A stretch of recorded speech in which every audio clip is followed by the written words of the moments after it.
Por eso quería expresar Unamuno la dureza y la vida a la que se enfrentaba los jurdanos ante una tierra que era totalmente hostil en ese sentido.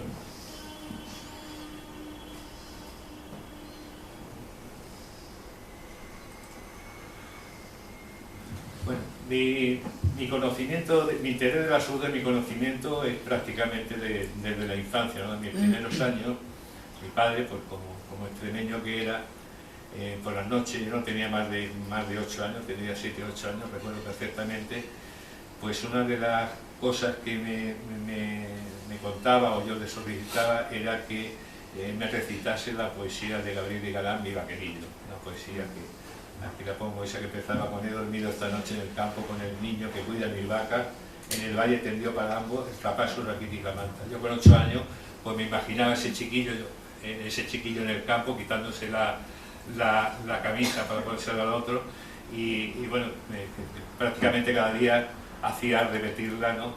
Y como ha dicho Jacinto, Gabriel de Galán, en esas dos poesías que vienen en el libro, una que está dedicada al rey y otra a la jurgana, sintetiza magníficamente a través de dos versos de cada uno de ellos lo que era el alma de los jurdanos, ¿no?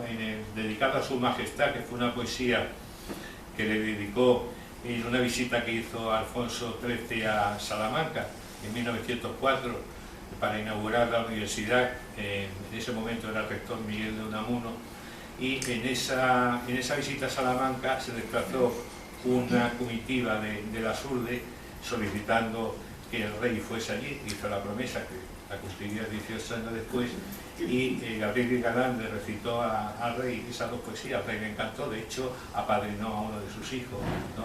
En el dedicado a su majestad, en uno de los versos dice: de hambre del alma se mueren de hambre de pan, ¿no? Reflejando cuál era la vida de los jurdanos.